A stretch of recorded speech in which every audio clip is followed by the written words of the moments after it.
My people, one Alaji is a CIA asset. What? What's up, my people? It's your girl Adela. Okay, this is a quick video. An excellent journalist, David Hundein, who has been working so hard to get the FBI to release the rest of Tinubu's files with an alleged drug trafficking network, posted on Twitter that the CIA has confirmed that Tinubu is an active asset to them. And you know, I started seeing stories everywhere. I was like, what? You know, how can our president be working for CIA? I was so worried. But then I went to read the court document, and I'm not disputing what David said, but I did not see anywhere where they use the word asset in describing Tinubu. The link to the court document is in the description. You can also read it. David was the one that used that word asset while summarizing the court document. What they said in their document was that they will not release private information about their human sources. So yes, a source is also an asset, but we don't know exactly who FBI is referring to as the human sources that they are trying to protect.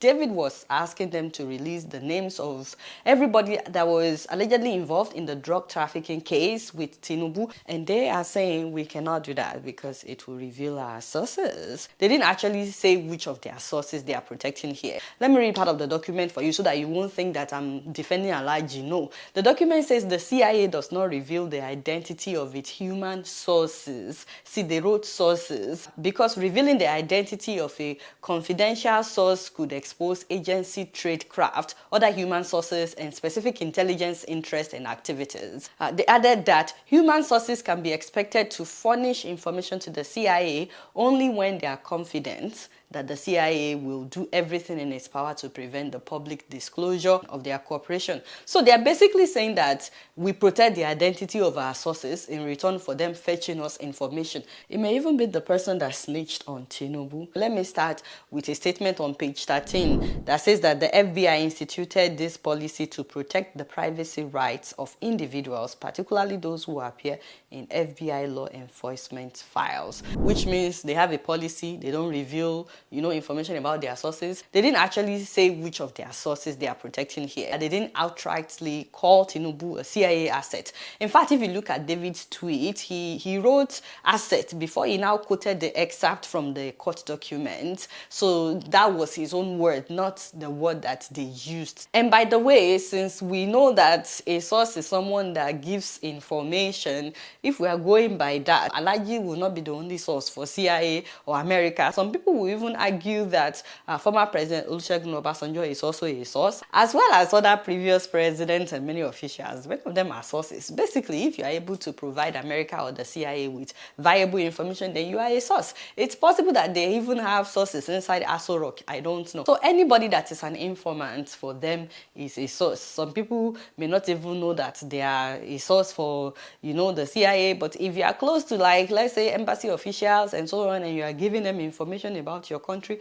you've become a source. So now, does that make you an agent? I don't know. Also, there was nowhere in the document where they refer to any source as an active agent. But yes, there are those who know that they are real informants giving them information. Meanwhile, I think that the main story is the fact that they are still refusing to release the rest of Alaji's documents with the FBI. Part of what David wrote on Twitter, by the way, is that the DEA, the American Drug Enforcement Administration, said that while Nigerians have a right to be informed about what their government is up to, they do not have a right to know what their president is up to. And I was like, what? That cannot be right. The devil is a liar. How dare they say that we don't have a right to know what our president is up to? So I went to the document to find that part. And once again, I think people may be misinterpreting that part. Now, let me read from page 17 where David quoted. In fact, let me read the whole paragraph. It says, relatedly, plaintiff asserts that there is a heightened public interest in the Tinubu investigative record because Tinubu is the president of Nigeria.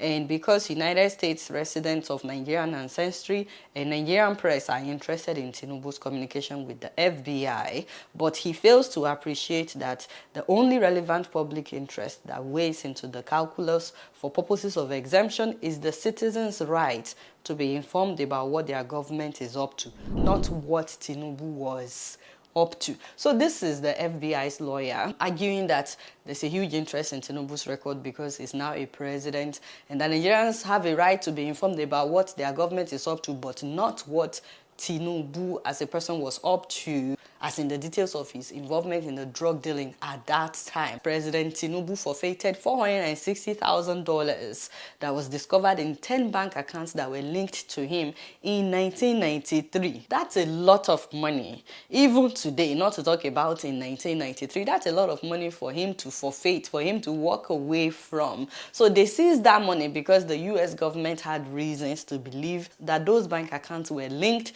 to narcotic-related operations, and that is why we believe that Alhaji was, allegedly involved in drug trafficking in Chicago. Now, if Alhaji is innocent, he would fight to get his money back. That's a lot of money, but he didn't, and we don't know what deal he signed with them because they didn't charge him to court, despite discovering that amount of money in accounts linked to him. They are basically saying that we don't have the right to know from them what he was up to because it could reveal their sources. Now, again, the word sources may be referring to him, it may be referring to other people. We already know that he's allegedly involved in a drug network because he forfeited $460,000, but they didn't say that he is the source that they are trying to protect here.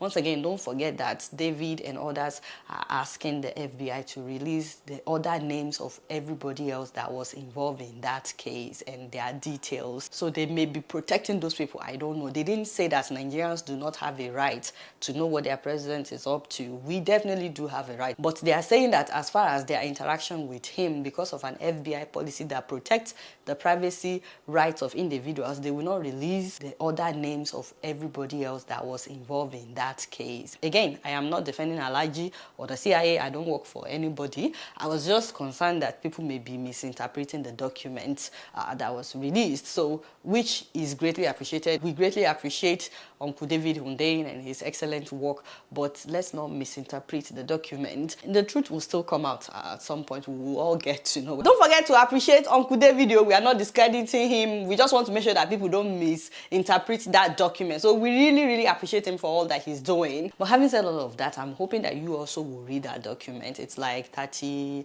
something pages. Read it and let me know what you think in the comment section. So don't forget, by the way, to join me next Saturday, November 23rd, live on my YouTube channel, because Lemfa is coming to give out money. Hey, Lemfa is spraying money. That will be 1 p.m. Eastern time, 7 p.m. in Nigeria. If you have subscribed to my channel and you've already downloaded Lemfa, you've used my promo code and you've sent $100 or more at a time, you've already entered in that raffle to win part of that money. If not, do it before Saturday morning. You have 1 week. I'm just saying 3 people would win $100 each. It can be you. You see, a lot of people will not do this thing. Some of them will not even join us because they will be like, oh, there will be many people. They may not pick me. And that is how a lot of people will now miss out. But what if they pick you? Because you already have a file of all the people that have downloaded Lemfi, that have used my promo code, that have sent more than $100. You've already entered this raffle. They will just be doing the drawing